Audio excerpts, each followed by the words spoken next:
pragyvenau daug laiką užsienyje, sugalvojau grįžti savo gimtinę Naująją Akmenę. Grįžau dar neturėdamas šeimos, susipažinau su savo esamą žmoną. Prieštaringai buvo, kad Naująją Akmenę, bet kai atsivežiau parodyti, ją sužavėjo, kad yra daug visokių pasirinkimų vaikams, tai ir nusprendėm pasilikti Naująją Akmenėje. Bus greitai 2 metai, kaip gyvenam, galim teigti, kad tas mūsų sprendimas pasiteisino, esam laimingi. Džiaugiamės, kad čia gyvenam, atradom daug gražių santykių, naujų draugų, šeimų. Mums čia viskas labai tinka, mes einam į būrelius, lankom darželį, turim pakankamai veiklų.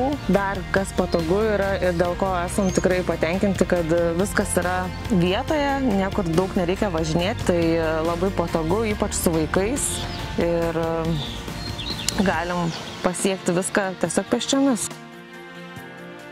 Akmenės rajonas ypatingai šiuo metu išgyvena ekonominį pakilimą, nes tai matosi ir pačiame mieste ir rajone. Taip pat neatsilieka ir policija.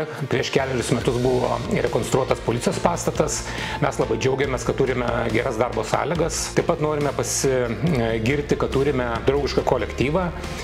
Turime kompetitingus kolegas. Palyginus su kitais komisariatais mes registruojame įvykių mažiau, todėl yra labai puikiai galimybė ypatingai jauniem kolegom mokytis, o mokytam mokyti. Tad tikrai norėčiau visus kolegas, jaunus žmonės pakviesti prisijungti prie mūsų kolektyvo ir tokiu būdu dirbti Akmenės žmonių labui, tam, kad šiame rajone būtų gyventi saugiau ir smagiau.